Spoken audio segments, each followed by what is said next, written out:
दिल्लीतल्या राजकारणात सध्या एक महत्त्वाचा विषय चर्चेत आहे. महिला आरक्षण आणि डिलिमिटेशन. या दोन मुद्द्यांभोवती सगळं राजकारण फिरताना दिसतंय. वरकरणी पाहिलं तर हा विषय साधा वाटतो. महिलांना 33% आरक्षण द्यायचं. पण जेव्हा याच मुद्द्याला मतदारसंघात फेररचनेसारख्या मोठ्या निर्णयाशी जोडण्यात आलं, तेव्हा संपूर्ण समीकरणच बदललं. 2 दिवस संसदेत यावर जोरदार चर्चा झाली. प्रत्येक पक्षानं आपापली भूमिका मांडली आणि अखेर जेव्हा मतदान झालं तेव्हा निकाल असा लागला की या सगळ्या चर्चेचा केंद्रबिंदूच बनला. मग नेमकं काय घडलं, हे विधेयक का पडलं आणि सगळ्यात महत्त्वाचं म्हणजे यामागे फक्त आकड्यांचं गणित होतं की मोठं राजकारण? चला सविस्तर समजून घेऊयात. नमस्कार, मी स्वप्नील आणि आपण पाहतात त्याचं काय महाराष्ट्र. आता अगदी सुरुवात करूयात संपूर्ण घडामोडींची. अगदी सुरुवातीपासून बघा, लोकसभेत महिला आरक्षणाशी संबंधित 131 व घटना दुरुस्ती विधेयक मांडलं गेलं. उद्देश स्पष्ट होता, महिलांना संसदेत 33% आरक्षण देणाऱ्या कायद्यात काही दुरुस्त्या करणे. पण इथं एक महत्त्वाची गोष्ट घडली. या विधेयकासोबतच सरकारनं डिलिमिटेशन म्हणजेच मतदारसंघाची फेररचना करण्याचं विधेयकही जोडलं आणि याच ठिकाणी सगळा वाद सुरू झाला. 2 दिवस चाललेल्या चर्चेत सत्ताधारी आणि विरोधक हे आमनेसामने आले. सत्ताधारी पक्षानं हे महिलांच्या सशक्तीकरणासाठीचं मोठं पाऊल असल्याचं सांगितलं. पंतप्रधानांनी याला देशाची दिशा बदलणारा निर्णय म्हटलं, तर अमित शहा यांनी नारी शक्तीला बळ देणारं पाऊल असं वर्णन केलं. पण विरोधकांनी वेगळाच मुद्दा मांडला.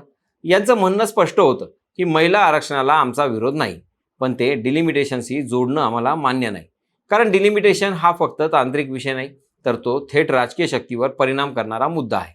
इथे एक गोष्ट अगदी स्पष्टपणे समजून घेणं गरजेचं आहे आणि ती म्हणजे महिला आरक्षण आणि डिलिमिटेशन हे पूर्णपणे दोन वेगवेगळे मुद्दे आहेत. महिला आरक्षणाचा संबंध थेट महिलांच्या प्रतिनिधित्वाशी आहे, तर डिलिमिटेशन हा मतदारसंघाची पुनर्रचना आणि राजकीय संतुलन ठरवणारा विषय आहे. सोप्या भाषेत सांगायचं झालं तर डिलिमिटेशन म्हणजे लोकसंख्येनुसार मतदारसंघाच्या सीमा आणि जागांची फेररचना. भारतात ही प्रक्रिया याआधी 1952, 1963, 1973 आणि 2002 मध्ये झाली आहे. परंतु 1976 पासून जागा बदलण्यावर काही काळ फ्रीज ठेवण्यात आला होता, जो 2026 पर्यंत लागू आहे आणि हाच कार्यकाळ संपला आणि डिलिमिटेशन चर्चेत आलं. जर आता नवीन डिलिमिटेशन झालं असतं तर लोकसभेतील एकूण जागांची संख्या मोठ्या प्रमाणात वाढून 816 एवढी झाली असती, असंही सांगितलं जातं. म्हणजेच फक्त सीमा नाही तर एकूण प्रतिनिधित्वाची रचना देखील बदलली असती. त्यामुळेच या मुद्द्याला राजकीय दृष्टिकोनातून इतकं महत्त्व प्राप्त झालं आहे आणि म्हणूनच अनेकांनी महिला आरक्षणासारख्या संवेदनशील विषयाला याच्याशी जोडण्यावर आक्षेप घेतला.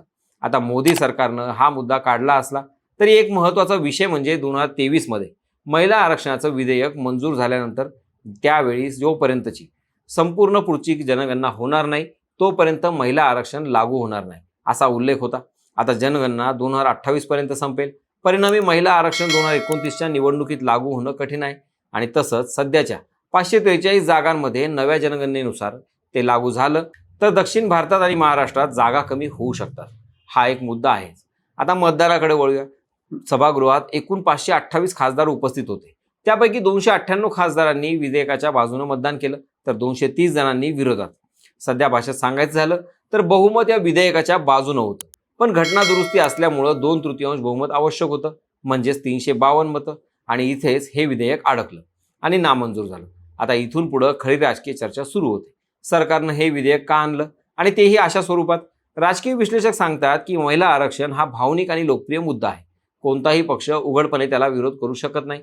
पण जेव्हा त्याला डिलिमिटेशन सारख्या वादग्रस्त अशा मुद्द्याशी जोडलं जातं तेव्हा विरोधकांना भूमिका घेणं कठीण होतं आणि नेमकं तेच इथं घडलं. डिलिमिटेशन म्हणजेच मतदारसंघाची पुनर्रचना, लोकसंख्येनुसार जागा वाढवणं आणि बदलणं, पण याचा थेट परिणाम उत्तर आणि दक्षिण भारताच्या राजकारणावर होऊ शकतो. कारण लोकसंख्या जास्त असलेल्या उत्तर भारतातील राज्यांना अधिक जागा मिळू शकतात आणि दक्षिणेकडील राज्यांचा वाटा तुलनेत कमी होऊ शकतो. म्हणूनच दक्षिण भारतातून या विधेयकाला जोरदार विरोध झाला. तामिळनाडूमध्ये तर आंदोलनही पाहायला मिळालं. विरोधकांनी आरोप केला की हा निवडणुकीचा नकाशा बदलण्याचा प्रयत्न आहे. राहुल गांधी यांनीही यावर टीका करत म्हटलं की हे महिला आरक्षण नसून राजकीय डाव आहे. तर इतर नेत्यांनी संघराज्य व्यवस्थेचा परिणाम होईल असं सांगितलं. दुसऱ्या बाजूला सरकारने आश्वासन दिलं की कोणत्याही राज्यावर अन्याय होणार नाही, सर्व राज्यांचं प्रतिनिधित्व वाढेल. पण तरीही विरोधकांची शंका दूर झालीच नाही. आता एक महत्त्वाचा मुद्दा, हे विधेयक पास होण्यासाठी सरकारकडे पुरेसं संख्याबळ नव्हतं, त्यामुळे विरोधकांचा पाठिंबा आवश्यक होता. पण जेव्हा विरोधकांनी स्पष्टपणे भूमिका घेतली तेव्हा हे विधेयक पास होणं अवघड होतं आणि तसंच झालं. काही विश्लेषकांच्या मते हा सरकारसाठी धक्का आहे, कारण गेल्या अनेक वर्षात असं पहिल्यांदाच झालं की त्यांचं घटनादुरुस्ती विधेयक पार होऊ शकलं नाही. पण दुसरी बाजू आहे, काही जण असं म्हणतात की हा एक राजकीय मास्टरस्ट्रोक असू शकतो.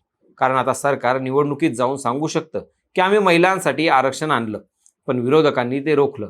विशेषतः महिला मतदारांमध्ये हा मुद्दा प्रभावी ठरू शकतो. तर विरोधक म्हणतील की आम्ही संविधान वाचवलं, राज्यांचा हक्क वाचवला.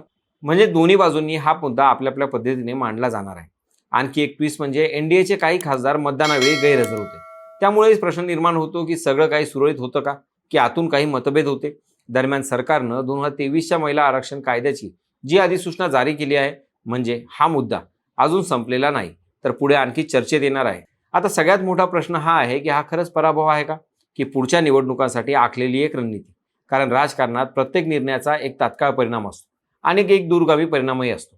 आज विधेयक पडलं, पण त्यातून निर्माण झालेलं राजकारण पुढच्या काळात काय वळण घेईल हे पाहणं महत्त्वाचं ठरणार आहे. आणि म्हणूनच ही गोष्ट इथे संपत नाही. पुढे अजून काय घडणार, कोणती भूमिका घेणार आणि याचा थेट परिणाम निवडणुकांवर कसा होणार, हे सगळं पाहणं खूप महत्त्वाचं ठरणार आहे. तुमच्या मते महिला आरक्षणासारख्या महत्त्वाच्या विषयाला डिलिमिटेशन सारख्या वादग्रस्त मुद्द्याशी जोडणं योग्य होतं का? डिलिमिटेशन नसतं तर महिला आरक्षण मंजूर झालं असतं का? तुमचं मत कमेंटमध्ये नक्की सांगा. बाकी राजकारणाच्या आखाड्यात आपली नजर कायम असणारच आहे. तेव्हा कुठेही जाऊ नका, पाहत राहा, सबस्क्राईब करा.